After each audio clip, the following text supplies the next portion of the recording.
Hello and welcome to Guild of Gaming Guildhall, where we discuss everything tabletop. I'm Lewis, I'm here with Elliot and Mendez. And in today's episode we will be discussing the best game of 2018, and that is a fact. Yeah, a fact. It's a fact. It's our fact of opinion. Yeah, whatever we say. That is the best game of 2018. And you're about to hear three different arguments. Yeah. Three different facts of all the same thing. But in reality, we're probably just going to say our favourite game and have a bit of a chat about it. Pretty much. Yeah. So, who wants to get started? I'll start. So, Elliot, what is your my best? What is the best game of 2018? Of 2018 is not Rising Sun. I'm going to start by talking about Rising Sun so that when I tell you what I actually like, it will show you how much I liked it. So Rising Sun, I think it's great. Yep. Great production. Tons of strategy options. It's just a wonderful game. Yeah. Really, really highly valued. And then I played something I've never played before, which was Treasure Island.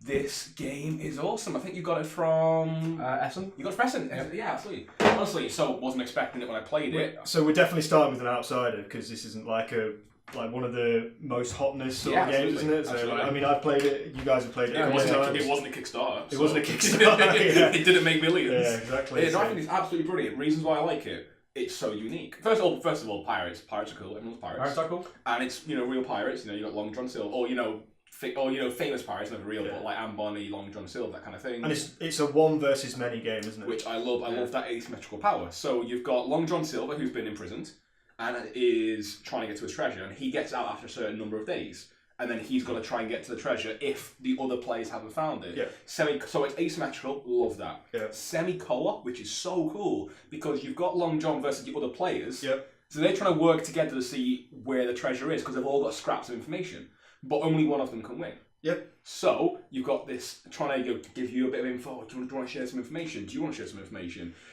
While trying to fuck each other over openly. Because there can only be one winner. It's either going to be Long John or one of the pirates. Absolutely. And the way Long John communicates is by putting these cards down and then putting a hidden token saying this might or might not be true. Yeah. And it might even be true. So he might put a question mark, a bluff on it. Yeah. Just to double bluff. It's amazing. It's so clever. Again, super unique. And then similar to Rising Sun, the production is fantastic. Yep.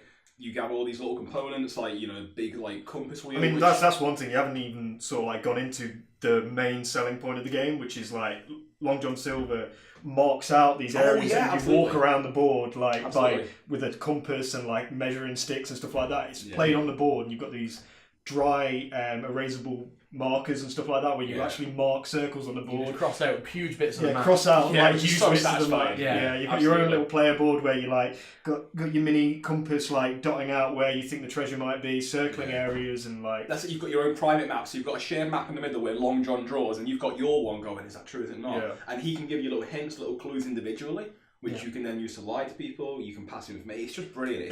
It's funny because all of the components are basically dry wipe as well, even the ones you don't need to write on. So it's just even if you get some on, you just wipe it Except for the screens, as they found out with my copy. A certain person found out with my copy of the game. And every character has a unique power. So not only is it asymmetrical, not only is it semi-co-op, it's got individual powers, which is so cool. Well, that's the way you find a treasure, isn't it? You literally have to circle, and if the treasure is in that circle, then you win the game. It's semi-co-op deduction. Fantastic game, totally unique. I loved it. I really liked it as well. Yeah, absolutely. When we were coming up with the picks for this video, both Rising Sun and Treasure Island were some of the first two that came through. Yeah, so high on the list. I think with Treasure Island, balance is an issue. I've never seen Long John Silver win yet.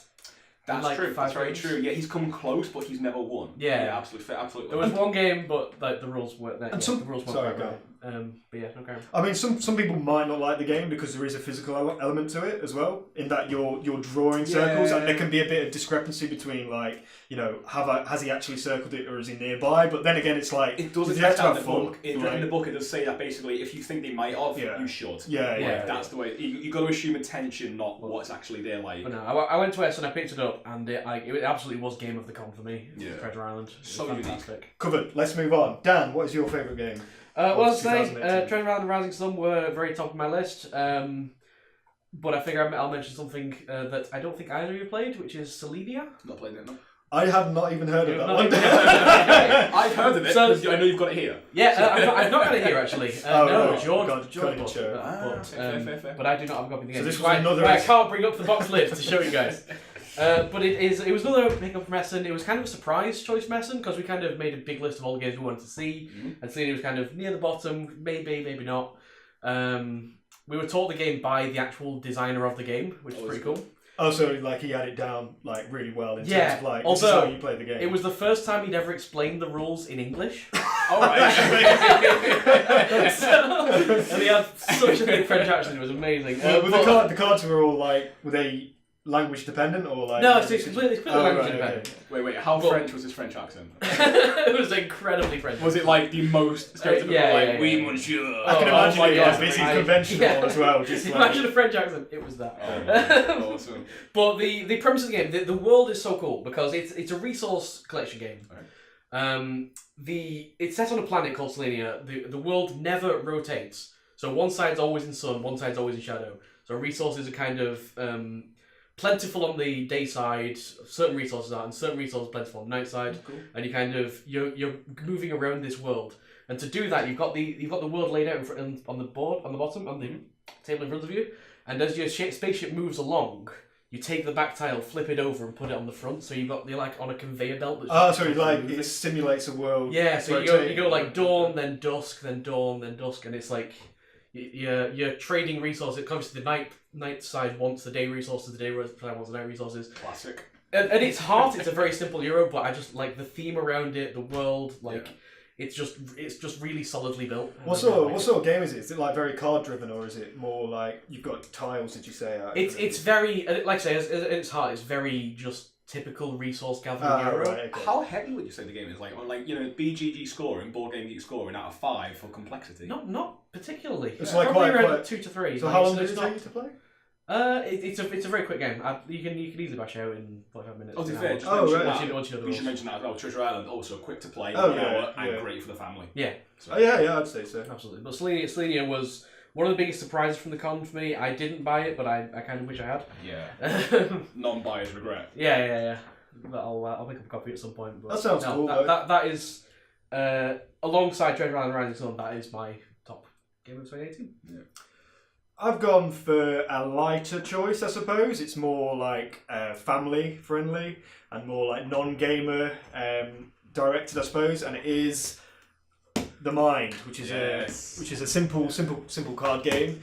Basically, what you've got in this deck is 100 cards numbered from 1 to 100. Mm-hmm. That's all you've got. It can play up to 5 or 4 players. I'm not too sure, but basically 4 players. Everyone gets a hand of cards, and the goal is to put down these cards in the middle in ascending order.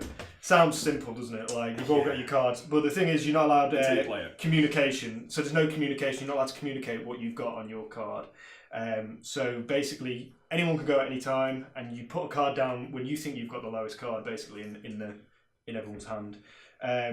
One thing I really like about this game is introducing it to people is so easy, because it's got the sort of feature where in the first level everyone starts with 1 card. Yeah. In the second level everyone gets 2 cards. You know, it ramps up like a little bit of complexity and a bit of it ramps up the difficulty of the game as you play. Yeah. There are a few other like cards in there. Like obviously you've got a certain amount of lives you need to get through. And there's like another special card, but that's not really important. Yeah. Like I said, it is just such a simple concept, and it's one of those games where you play it and you're like, how did this not exist before? It's one of those. Yeah, I know. That's a good idea. That's what I love about it, and it's sort of like a new mechanic in a way. It's sort of like it feels new when you play it. You go, why hasn't anyone thought of this before? There are very few games where I've seen a table of people erupt in a good way, where they went, oh my god! It creates human emotion. Like it creates an aura of tension between the players, even though you're not talking. And generally, I don't like games like that. Yeah. Like usually, I don't like games where there's no physical like communication with players, like, but this it creates tension. It creates like moments of like that moment where like you think you're at the lowest, and then you both go and someone else goes to do it, and you're like, you lock eyes, and you're like, oh god, which one is it? Which one of us is it? You know, or like you'll have like a single digit card, and you'll be like, okay, I've got 8 cards. Yeah. I put a 2 down, and then like you see the look on someone's face, and like they had the 1. Yeah. Like, and you'd be like, well, of course I'm gonna put 2 down. And it's like, oh my god, like no, and it's, absolutely. And you really do become like one mind as a game because you sort of like get to know people's like agitations or like their demeanor, or even tells. Like I played with like my grandma and we were like, I was like, I know she's just going to take forever. We all know she's going to take forever. Even if she's got a single digit card, she's going to take forever because she's looking at her cards, and you get to know what other people are doing, and it sort of like dictates the pace of the game. It's really, really, really interesting. Yeah. And there's a cool thing like before you start the game, everyone has to put their hand in the middle and sort of like become one minded. I like playing that up, and it's just like. It's such a simple game, and it's just like really fun to just crack out and play for like. And it's kind of the game that attracts any gamer. Like, it's very family friendly. Literally, my Christmas presents this year, I just went out and bought 3 copies of The Mind and just like gave them to different people. That's why I've still got my. God, I've still got. Everyone in our club went and got one, right? I'm pretty sure. Like, what was it? Like 8 copies got sold in the first week. Like one person brought it, 8 people bought it. Yeah. Like. I mean, this is why this is still in shrink, because I bought like 4 copies, and then I didn't have anyone to give this to. Mine's open, but like, that's unless you guys have got anything else to say. No, I think that's it. I think the only thing I'd say on it is when you describe it, you count to 100, put cards down. It sounds so boring. But when you play it, because when someone told me it was like, oh, it's a big hit, I was like, really, kind of like, and you play, I was like, holy god, this is amazing. Like, absolutely. No. Yeah, I think we got a good spread of games though. Interesting. Final note before we go. What would you rate your game of the year out of 10? Because that's always interesting. Because I would rate Treasure Island only an 8. Yeah. Even though it's my game of the year, I think it's an 8. But because it's so unique, I think it has to get game of the year. I struggle to rank anything a 10, obviously.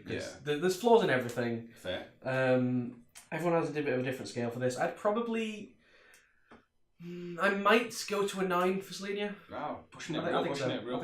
I think I've reserved 10 purely for my favourite game, and for anything else, and it's going to be based on that. So I'd say The Mind is probably like a solid 8. Yeah. Which is a hell of a score for a game this small. Like, it's a good score. Like, and a game I could play this with anyone. Honestly, anyone. Anyone could play this game. And you can learn it in 30 seconds. Yeah. Okay, I think that's all we've got time for in this episode. Games of the year 2018. Yeah. Treasure Island, The Mind, and Selenia. There we go, the facts have been laid out. Yeah. These are the best games of 2018. But what do you think? What do you think? Yeah. If you disagree with us, comment below. And on the off chance that you do agree with us, comment below and like and subscribe. Thanks for watching, guys, and we'll catch you next time. See you next time on the next Guild Hall. See you in the dusk. See you later. Done. Bye.